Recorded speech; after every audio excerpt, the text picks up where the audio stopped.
6 जून 1674 साल ही तारीख आणि ज्येष्ठ शुद्ध त्रयोदशीचा दिवस महाराष्ट्राच्या इतिहासाला कसा काय बघायला मिळाला? त्याचं कारण अंतःकरणातली जिद्द, जिगरबाज मावळे जोडले. एक मावळा असा होता, आमचे कान्होजी काका होते. ऐका, प्रसंग सांगून जाईल मी. 65 वर्षाचे असतील कान्होजी काका, कान्होजी जेधे. जीवाला जीव देणं काय असतं आपल्या देवासाठी, आपल्या राजासाठी. अफजल खानाची मोहीम स्वराज्यावर चालून आली. आदिलशाहीच्या दरबारामध्ये विडा उचलला होता. बडी बेगम साहिबा चांदीच्या तबकामध्ये विडा फिरवत होती. कुणीच तो विडा उचलत नव्हतं, कारण शिवाजी राजाला पकडवून आणायचं होतं. कुणीच विड्याला हात लावेना. शेवटी नाईलाज झाला आणि बडी बेगम साहिबा म्हणाली, इस दरबार में कोई भी मर्द नहीं है. असं खोचक वाक्य बोलल्यावर मग नाईलाजानी तो अफजल खान नावाचा क्रूर कर्मा पठाण उठला आणि पैजेचा तो विडा उचलला. पैजेचा विडा उचलून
अफजल खान नावाचा तो क्रूर कर्मा पठाण तो पैजेचा विडा उचलतो आणि मैं पकड के लावूंगा शिवाजी को असं म्हणून 22,000 सैन्य घेऊन प्रतापगडाच्या दिशेने निघाले.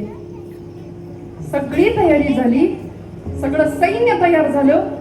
जिजाऊ मातोश्री, आई काय असते, देवत्व फुकट नाही मिळत. जिजाऊ मातोश्रींनी 28 वर्षांचं वय असेल माझ्या राजांचं, आपल्या या उंद्या लेकाकडून एक मृत्यूपत्र करून घेतलं. ऐका, काय कठोर व्हावं लागलं असेल. आपल्या आजच्यासारखी आई नव्हती. पोरगं विचारतो, आई काय करू?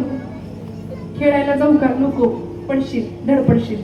मग आई पोहायला शिकू का? नको, बुडशील. मग आई काय करू? टीव्ही बघ, मोबाईल बघ, नाही का? पोरगं जन्माला येण्याआधी सोडा, जन्माला आल्यानंतर अगदी लहान वयापासून त्याच्या हातात ते डबडं द्यावं लागतंय. त्याच्याशिवाय त्याच्या गळ्याखालून घास गिळत नाही. म्हणजे हे घराघरातलं मी कुठं सांगते का सांगा, जेवायला बसण्याच्या आधी, ताट नंतर, पण आधी मोबाईल द्यावा लागतोय. मग ताट, मग तो घास आमचा गिळतोय. ही शोकांती काय?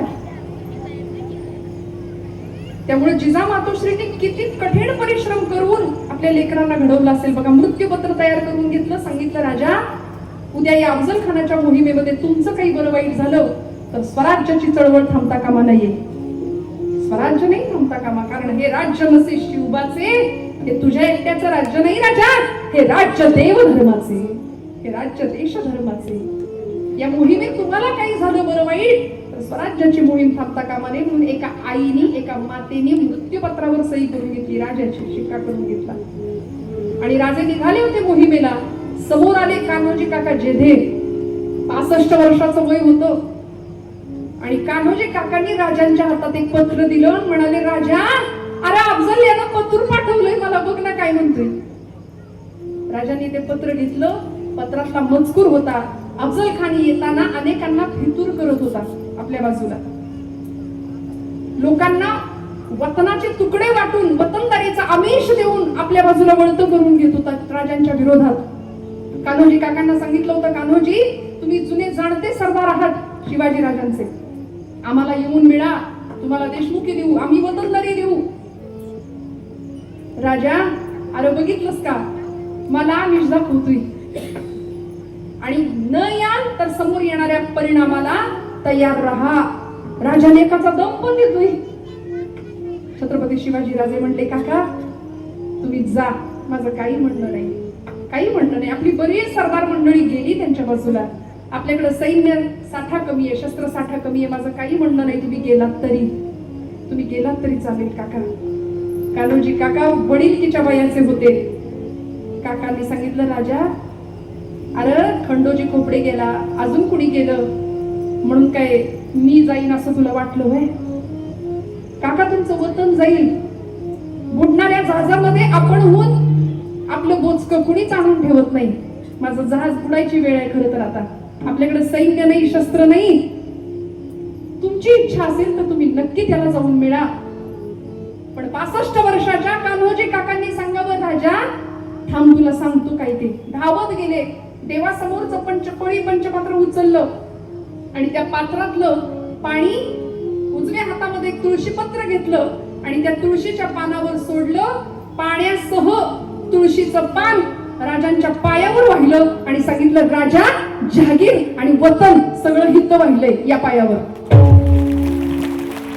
अरे ते अफजल्या काय करायचं ते करू दे, सगळं इथं वाहिलंय. मरीन तर या पायासाठी आणि मरीन तर यासाठी, जगीन तर यासाठी. कडकडून मिठी मारली राजांनी, कडकडून. आमचे तानाजी मालुसरे असतील, कान्होजी काका, ही सगळी मंडळी जीवाला जीव देणारी. 75 वर्षाचे शेलार मामा होते. काय वय होतं? 75 वर्ष. लढायचं वय, पण लढत होते. बऱ्याचदा मी सांगते, तरुणाई म्हणजे काही फक्त वयाचा विषय नाहीये. तेजस्विता, तपस्विता आणि तत्परता हे 3 गुण असतील त्याला म्हणायचं तरुण. आहे का आमच्या तरुणांकडे? तेजस्विता, तपस्विता आणि तत्परता हे 3 गुण असतील. नवरात्र उत्सव आला की फक्त गरबा खेळायचा यापुरतं आमचा धर्म आणि यापुरता आमचा देवदेव नाहीये. 9 दिवस नवरात्र जी महिषासूर वर्धिनी महिषासुराचा निपात करते, त्याला रक्तात लोळवते. रक्तबीज नावाचा राक्षस ज्यावेळी जन्माला येत होता, रक्ताच्या थेंबातून त्यावेळी हीच देवी कौशिकी अवतार धारण करते. काळ्या रंगाची महाकाली म्हणून लळ लळ लळ करणारी तिची ती जीभ रक्त प्राशन सुद्धा करायची तयारी ठेवते. इतका द्रोह किंवा इतका राग किंवा इतकी तयारी करावी लागते. त्यावेळी असुर संपतो.